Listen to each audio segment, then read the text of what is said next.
Let's get this merch. Subscribe to the PDH Network. Alright, y'all see what we got going on here today.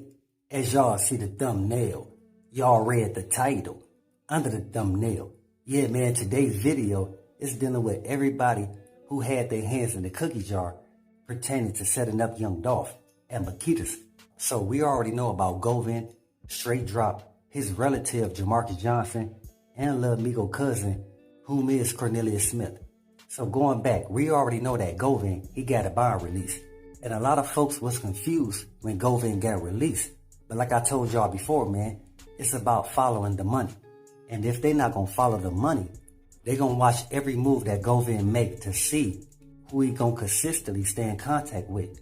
And that could be Big Jook or that Memphis OG that Finesse 2 Times was talking about. Cause like I told y'all before, man, Finesse 2 Times, he stated himself, I don't want that OG to do me like they did young Dolph. That's the reason why when Finesse 2 Times got out, he didn't go back to Memphis. He met up with J Prince in H-Town. But going back to this young Dolph case, now you got your boy JaMarcus Johnson. He feel like y'all not gonna put this whole case on me. So I'm gonna tell y'all my position and everybody else's position on the chessboard. And the reason why, because at first they were saying that Govan was the one who orchestrated and paid to have young Dolph sent up. But then they switched it. They said that JaMarcus Johnson, that was his position on Yo Gotti Brother Big Jook chessboard, was to pay off the different affiliates who assisted into taking out young Dolph. And even JaMarcus Johnson admitted that they followed young Dolph the day before he gets sent up at Makedas, which would be November the 16th. So, since they tried to pin that on JaMarcus, that's when he said, alright, I'm going to tell y'all everything that I know about my position and the things that I did to assist in having young Dolph removed. See, by JaMarcus Johnson and Govan admitting to their position on the chessboard, that automatically places Cornelius Smith and Str8 Dropp as being the ones who up the burners on young Dolph. But I still feel like even though they gonna pin it on Str8 Dropp and Cornelius Smith as the ones who sent up young Dolph, I still believe it was Maurice who let in Govan through the back door so he can sneak up and up the burner on young Dolph. And I'm telling y'all, that's exactly what happened. Cause I'm trying to tell y'all, the way they trying to give the story, like Cornelius Smith and Str8 Dropp hopped out the white Benz and started spraying shells everywhere, everybody in there would have got it. Not just young Dolph. And I'm talking about 22 shells at that. That means that was a message sent by somebody standing over young Dolph. Not somebody being 20 feet away spraying shells. Like I said, man, everybody in there would have been laying down. Not just young Dolph. These guys are not precise shooters. So y'all making it seem like, yeah, they could look through the glass and see exactly where young Dolph was. And at the same time, make sure that no other shells hit nobody else in there. Man, that's impossible. And it's impossible that no shells ricochet and hit nobody by mistake. So you mean to tell me it's 5 or 6 people in there at the time and the only person that got hit with the shells was young Dolph? It doesn't make sense. And a lot of people know it doesn't make sense. But like I told y'all, when you got the proper people that's paid in position to take out Paper Route Frank, then that's the way it's gonna go. Because the person who's controlling the chessboard, they trying to make sure they never seen or heard from. See, a lot of folks don't like to tell the truth, but everybody in the industry, they knew that young Dolph was a real one. So you had some folks feel like the only way they can get ahead is to send up young Dolph. That's why Govan, he already knew his position. And that's once everything started to get heated, based around them getting close to the person who paid that bag to have young Dolph removed. Then that's where you have Govan. He came out the blue and said he was the one who orchestrated and paid to have young Dolph sent up.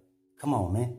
Matter of fact, let's pay our respects and say rest in peace to young Dolph, condolences to his family, and much love to all my folks in Dolph land. I know all my folks in Dolph land, they want justice for young Dolph's untimely demise because they know they lost a real one. Somebody that didn't only look out for themselves, but everybody in that community. Again, you got JaMarcus Johnson. He's saying he was just an accessory to Young Dolph M1. An accessory is basically somebody who played their position after the play was already made. So basically what I'm saying is JaMarcus Johnson, he didn't come into the picture till after Young Dolph got sent up. And that's exactly what he's letting the Alphabet Boys know. Because now he see the real. And with JaMarcus being charged with the accessory to Young Dolph M1 case, he's only going to do between 12 months and 6 years. And we already know he already did majority of that time as we speak. So that's the reason why they trying to attach more charges to JaMarcus Johnson case. Because they know they really ain't got anything on him. The only thing they have on JaMarcus is whatever comes out his mouth.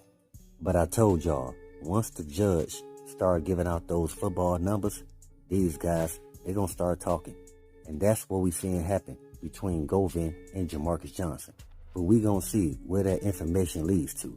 But like I told y'all, by Govan admitting his position and JaMarcus doing the same thing, admitting that he was the accessory to Young Dolph case, this automatically pins Str8 Dropp and Cornelius Smith as the ones who up the burners on Young Dolph.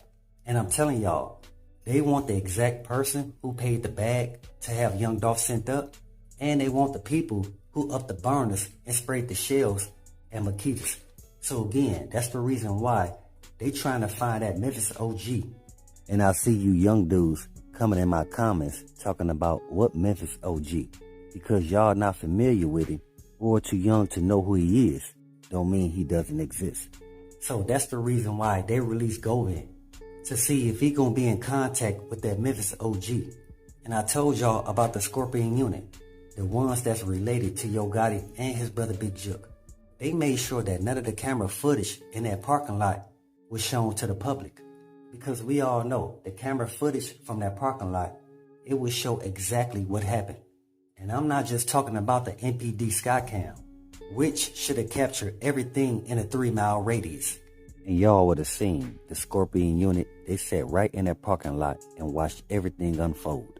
And not to mention the businesses that's in that parking lot that got their own security camera footage. I'm trying to tell y'all, man, before the detectives came out, I'm telling y'all, man, the Scorpion unit, they went to every store in that parking lot to retrieve all the footage. See, the feds even knew part of solving this Young Dolph case was making sure that the Scorpion unit was out the way. That's why everybody who had their hands in taking out Young Dolph, they know they ain't got that inside connection no more. That's why Big Jook and Yo Gotti been staying out the way, because even they know everything about to hit the fan. Everybody coming down based around taking out Young Dolph. And it's even more messed up to know that all these older cats got these young dudes involved in taking out Young Dolph just for a bag. So with JaMarcus Johnson admitting his position on the chessboard and Govan doing the same thing, we gonna see where that leaves Cornelius Smith and Str8 Dropp. But I can tell you this, I believe they not trying to associate Yo Gotti or his brother Big Jook to Young Dolph being set up at the cookie shop, because they know what that would do to the city of Memphis. That's why every time they speak on the guys that set up Young Dolph, they never talk about who they actually affiliated with. So with that, always be aware and always stay prepared. But hey, we got more in store. As always, y'all know what it is. Y'all know what it's worth. Let's get this merch. Subscribe to the PDH Network.